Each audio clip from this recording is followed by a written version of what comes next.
Imagine you're in a critical situation. Maybe it's a major project at work, a presentation to important clients, or a high-stakes negotiation. The pressure is on, and all eyes are on you. You've prepared for this moment for months, but as you step into the spotlight, something shifts. Your mind races, your hands hesitate, and you fumble at the key moment. This is what we call choking, the phenomenon where, despite all the preparation in the world, you fail to perform at the crucial moment. It's a scenario that doesn't just play out in sports, but in everyday life, at work, in school, in any high-stakes situation. Whether you're speaking in front of a crowd or trying to meet a tough deadline, choking is something that can happen to anyone. Many people attribute choking to nerves. We've all heard phrases like, "I just couldn't handle the pressure."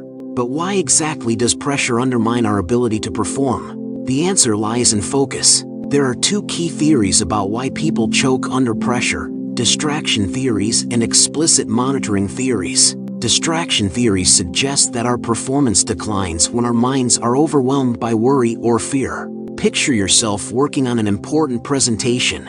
Instead of concentrating fully on the information you're sharing or the points you want to make, you start thinking about the consequences of failure, the expectations of your colleagues, or the pressure to impress. When your mind is consumed by these distracting thoughts, your ability to focus on the task at hand diminishes. This overload of thoughts affects your working memory, the part of the brain that temporarily stores information you need in the moment, like the next point in your presentation or the critical detail in your project. When under pressure, irrelevant thoughts, such as fear or self-doubt, flood the working memory, crowding out the space needed to focus. This is especially problematic when tasks require a high degree of mental focus. In a 2004 study, university students were asked to solve math problems under both calm and high-pressure conditions. While everyone performed well on the simple tasks, those who were stressed performed worse on the more complex, memory-intensive problems. Similarly, when you're working under tight deadlines,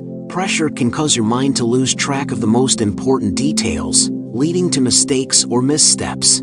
Explicit monitoring theories provide another explanation for choking. This theory suggests that people choke because they become overly focused on the mechanics of what they're doing. In situations where you typically rely on instinct or learned behaviors, such as typing an email or navigating a familiar software program, pressure can make you overanalyze every step. Instead of trusting your instincts, you second-guess yourself, slowing down your actions and making mistakes. This type of choking occurs when a task that has become automatic, like performing routine tasks, suddenly becomes subject to overthinking. So, is choking inevitable in high-pressure environments, or can it be avoided? One of the best ways to prevent choking is to practice under pressure. In a study involving expert dart players, researchers discovered that those who practiced under calm conditions struggled more when the stakes were high, while those who had practiced under stress remained steady even when it mattered most. The takeaways: the more you practice performing under pressure, the better equipped you'll be to handle it when the real test arrives. Preparation under stress builds resilience.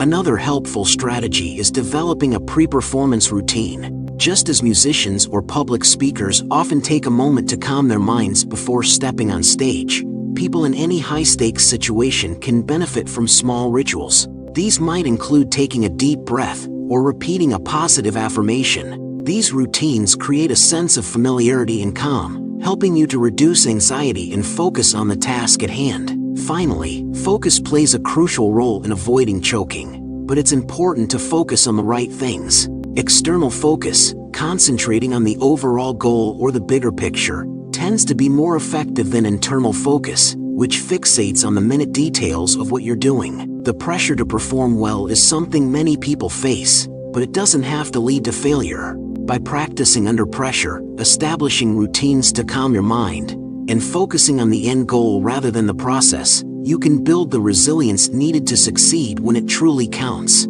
So, the next time you find yourself in a high-pressure situation, remember, it's not about avoiding pressure altogether, but learning how to manage it effectively. With preparation, focus, and the right mindset, success can be within your grasp, even when the stakes are high. Stay calm, stay focused, and trust in your ability to perform, no matter the pressure.